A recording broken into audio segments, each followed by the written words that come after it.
Good morning, lovely people. We're going back out to the pasture today. We're gonna move some chickens today. Chicks, they're getting old enough to be outside. So stick around and have some fun.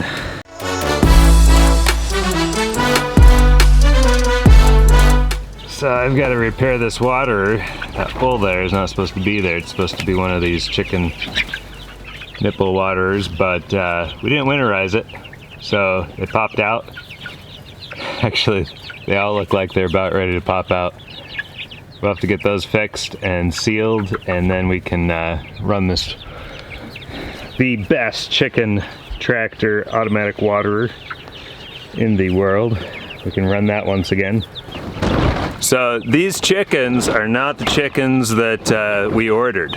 It's been long enough, their combs have developed enough that we've been able to determine they are not the chickens that we ordered. They're not the chickens that we were looking for. I guess we're gonna keep them because what do you do? But I did call the hatchery and I said, hey, I think we got the wrong chicks here. They've developed a single comb rather than a rose comb. I've seen chicks with rose combs before, but I thought at first, well, we'll give them a couple of weeks here. We'll make sure that they are in fact going to develop a full single comb and not, you know, it's not gonna start to then form into a rose comb. They definitely have a single comb, so they're definitely not Dominique's.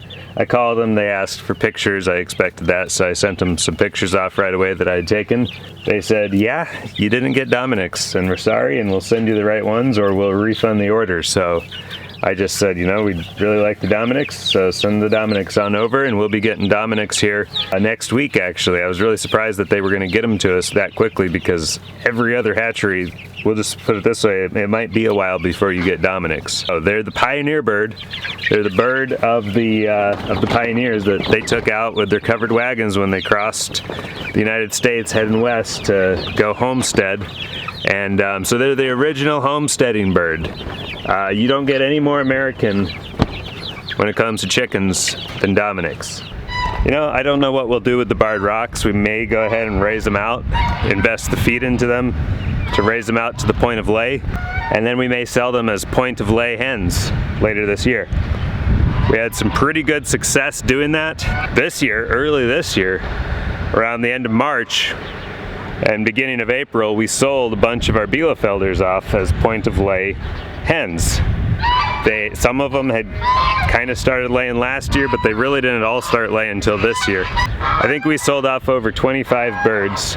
We made a decent little bit of cash on them. We sold them for about $20 to $25 a piece, depending on how many people wanted it at a time. The more they bought, the more they saved.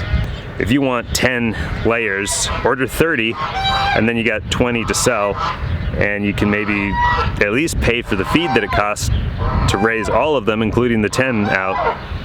And there you go. Nice little side business idea project for you. These big red broilers we got from Murray McMurray. Pretty prolific egg layers for a meat breed. And you can see they have been breeding. The hens are beginning to grow feathers back in around their wings and backs, their saddle. We're pretty excited about this project. This has been a great success. All those chicks that we've got back in the, man, look at how everything just looks so green around here. I love it. I've been missing this. This year, we want to raise our own meat birds, laid by our own hens, hatched in our incubator, so that we can kind of, hatcheries are great. You know, I've got nothing against hatcheries, but to be self-sufficient, you've got to be able to raise your own chickens. And all you need is one broody hen to raise out a whole clutch of eggs. So the incubator is just, that's a convenience factor for us. We get to choose when the chickens are hatched and when the meat is going to become available.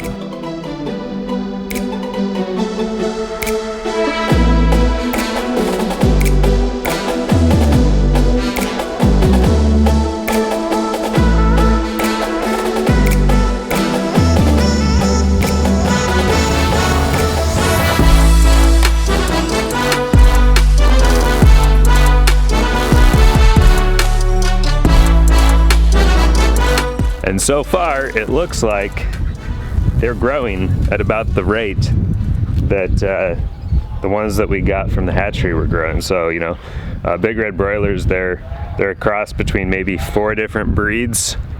So they're a hybrid of sorts that are supposed to grow really fast, put on weight really fast.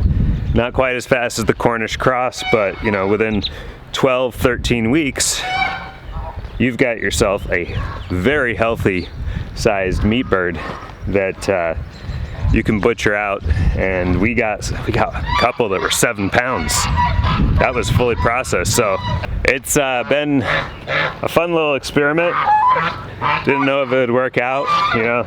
It could have ended in disappointment, where we were then raising out meat birds that were taking a lot more feed to get to that point where we could butcher them. But I mean, it still could end up that way. You just never know how it's gonna work out. But so far, it's looking like they're putting on weight like they're supposed to. Okay, so for the first couple of weeks, the chicks actually don't grow that much. I mean, they've grown for sure. They look tiny compared to the ducklings, but... All right, so here's one of our chicks. And he, she, it, yeah. Good chunky little chick.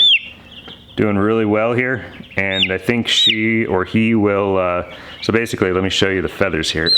All right, so we're getting quite feathered out. Almost all feathers now on the wings, so we're just waiting for feathers on the head. Feathers, basically once they've got feathers forming on the head, they're good to go outside. So shouldn't be too much longer, and this little chick will be fully feathered out, you know. So a couple more weeks when I say shouldn't be too much longer, but they're gonna start with wing feathers, and then tail feathers will pop out. Once the feathers come in fully, that's when they're really gonna start to explode with growth, because all of their feed, all of their energy is going into producing feathers. Okay, here they all are, they're terrified, but you can really see a lot of feathers coming in. Oh, it's a duck stampede. The chicks put on a little bit of weight, but then they grow feathers, so they don't put on a lot more weight. And then once they've grown feathers out, then they put on a lot of extra weight. That's when their growth explodes again. So it's kind of fun to watch the difference between ducks, chicks, and how all that works.